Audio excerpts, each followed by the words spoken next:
Let's do an example of a backpropagation training cycle to clarify what we learned in the last video. I'll do it with a 2-input, 2-output network, which is shown on the screen. Note, however, that I haven't checked these calculations very carefully, so it's possible I may have made some arithmetic errors along the way.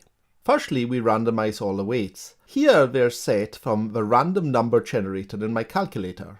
Next, we'll apply our inputs and get our output, the forward pass. I've chosen the input shown on the screen. I won't narrate this because we've done it before. I'll just write the equations up.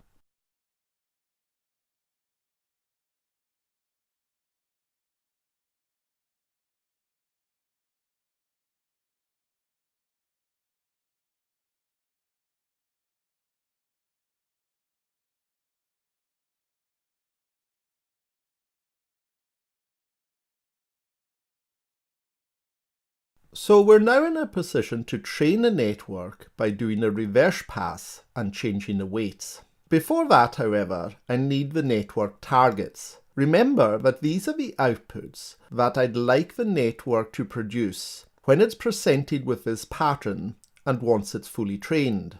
In this case, I've chosen out1 equals 0 and out2 equals 1 as the targets for this particular pattern.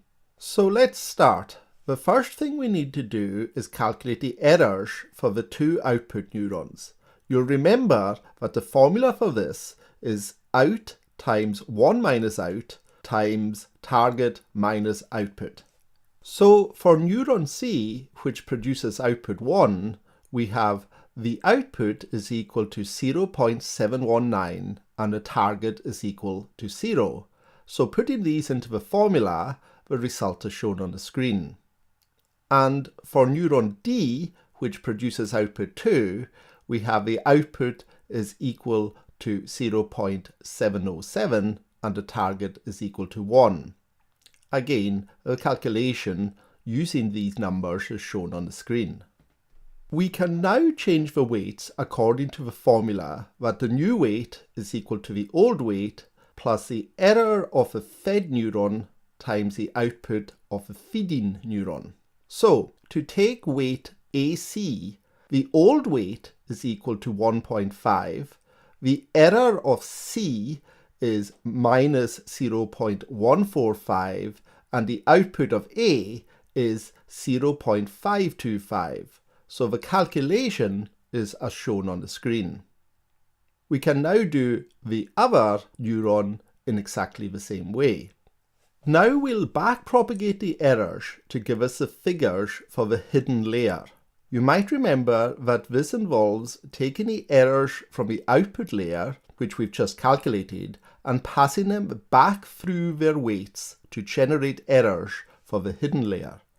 So, for example, for neuron A, the error will be the error at C backpropagated through the weight WAC, plus the error for D backpropagated through the weight WAD. This all gets multiplied by the output of A times 1 minus the output of A as shown on the screen.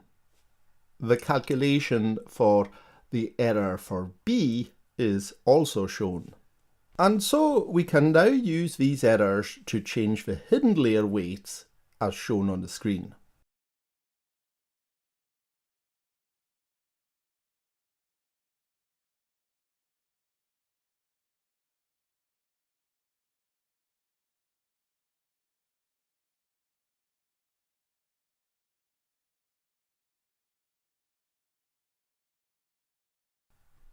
What I've shown you here is a single training iteration for one pattern or character. The total error for this pattern is the two output errors added together, 0.145 plus 0.0607. This comes to a total of 0.2057. Note that I've made all the errors here positive, in this case the minus 0.145. You can do this in a computer program by using the mod operator, if one is available, or by squaring a number and then taking the square root. Now, if this were an actual real training algorithm, what we do next is to put in our next pattern and use it and its targets to change the weights again.